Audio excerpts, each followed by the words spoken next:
First and foremost, good afternoon. Hola. Hola, Dwayne. How you doing? I'm doing good. Yourself? Good. When you this might seem like an odd question, but when you have such different weather conditions, obviously here compared to what you're going to play in, how for your guys, and especially for your kickers, I mean, do they just look forward to getting to Sunday and kicking inside, or how do you go about sort of like putting together a game plan when conditions affect what you do, and they're going to be much different than the environment you're in currently? Yeah, I think it just comes down to techniques and fundamentals. Those guys, they know that the weather conditions will be the best possible they can be playing indoors. So now you have to focus on your techniques and fundamentals and executing just like you've done prior to this game. Corliss actually punted a little bit outside because we knew the snow was coming and we knew the temperatures were going to drop. So we tried to prepare Corliss as far as him punting outside yesterday. And it still wasn't the same because the wind was blowing, et cetera. But it has to be a mindset that I'm going to perform because I know I have the best circumstances or the best situation possible being indoors. We'll go Andrew Mason, then Mike Kliss. Hey, Dwayne, Corliss, speaking of him, had that punt down there in the final moments. And I saw you basically really looked energized and we're hugging Corliss and other guys. So for Corliss and the entire punt coverage team, what did that moment mean in terms of kind of not only confidence building, but what they can do in a clutch situation? I just think it was a step in the right direction. We know Corliss has had some punts that have gone in the end zone that we wish were down inside the 10, the 5, the 1, et cetera. That punt at the end of the game when our team needed the momentum, our team needed a big play as far as giving our defense the long field, it definitely meant a lot for me because you can start to see growth from Corliss. We asked him to put the ball inside the 5-yard line. He had a great bounce, and then PJ to secure the ball inside the 5, he went and knocked it back. So I think it was just a feeling where, you know, you've been talking about things for so long, and now it finally took place on the field. So it was a good thing for Corliss, and it was a good thing for the guys. Mike, then Eric. Yeah, Coach, you talked about your affinity for Joe DeCamillis, the Rams special teams coordinator. And I was just wondering if you could, since you're playing him this week, how he's helped you with your career and being a coordinator. And I assume you haven't talked this week? Your assumption is correct. I'm not talking to Joe D. Joe D is first and foremost a very good friend of mine. He's also a mentor of mine. Joe D has helped me tremendously in this league. He's helped my growth as a coach. He's helped my knowledge as far as schemes, analytics, game management, et cetera. He's meant the world to me as far as my coaching maturity and becoming the coach that I am today. I really can't say enough. I've known him for over 20 years. I actually played for Joe D in Atlanta. Again, he was one of the guys that you know I was in first contact with as far as a player and a coach, and just the growth that I've seen from him along the years. I hope that I can be the same coach and coaching in the league for 30 plus years like he has. Eric, then Brandon Cristal. Coach, just wondering what it's going to be like for you to go back and face the team that you spent last season with. Obviously, you won a world championship. So wondering what that'll mean to you, and then kind of that unit, what you can take from that group and what it's going to take to get your unit to that sort of level. Right. So first and foremost, it'll be exciting to go back. Obviously, we're playing on Christmas. We're playing on a primetime game.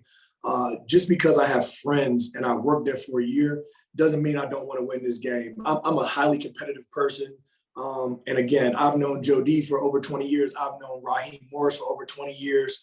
I consider Raheem my brother, but with that being said, I still want to beat my brother. I still want to beat one of my closest friends, Joe DeCamillis and mentor. That won't ever change. It's a competitive business, and we know that the most important thing is to win. So yes, I do have a lot of love for a lot of people in that building, including Sean McVay. But at the same time, I want to go out there and dominate, and I want to win. As far as getting to the level, again, Joe D has been coaching for 30 plus years. So he has a lot of knowledge. He knows how to get his units prepared and ready to play. And that's what I'm trying to build here. it's going to take longer than a year to get the guys to the standard that we want them to play at consistently. Yes, we flashed in periods of times, but we have to maintain that consistent high level of play throughout the entire year. And hopefully we can get to that these last 3 games and continue to build on that into the next year. Let's do these final 3 questions. Brandon, Zach, and then Andrew Mason. Brandon?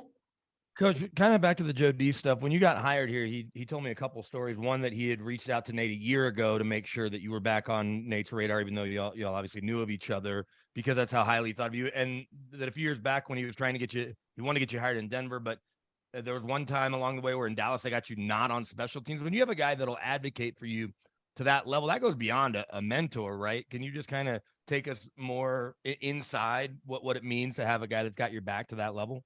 Yeah, and I know a lot of men have trouble saying that they love other men, and I don't have that problem.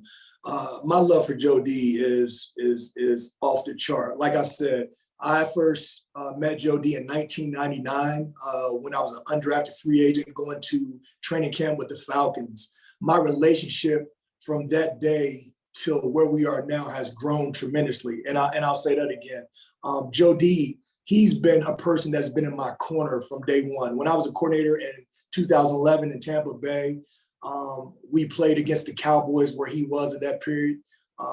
And I knew at that point in time that we were having a tough season and things might be in the direction of getting fired. So I communicated with Joe D, is there anything you can do to help me, et cetera. And he was one of the first people that, when he went to Chicago, he got me an interview with Mark Trestman. I went out there and interviewed, and he wound up hiring me.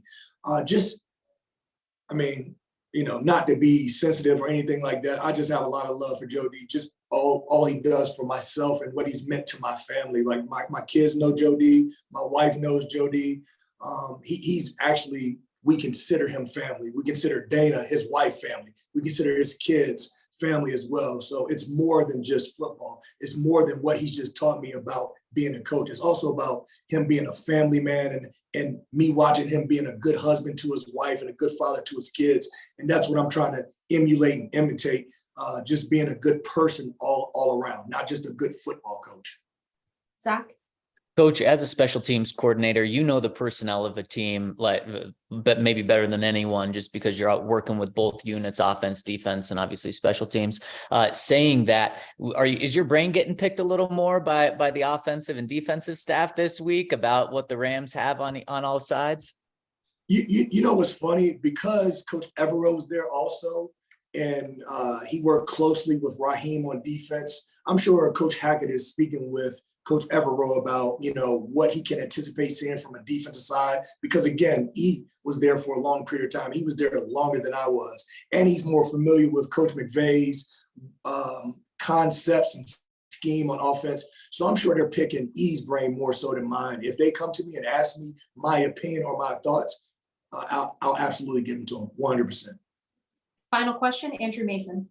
You mentioned Sean McVay earlier. I'll ask you what I asked Coach E. What did you learn from being around Sean McVay that's making you a better coach today? It's a lot of things. I think the biggest thing is just communication with his players. I think if you can communicate with players, if you can find a common ground, then those guys are more willing to do whatever they can to help you win a football game. So you got to find some type of common ground with players so you can communicate. Also, his work ethic. He's in the office earlier than I was, and I get up at 4:00 in the morning. I think he gets up at 3, maybe 2:00, goes in, he gets his day started.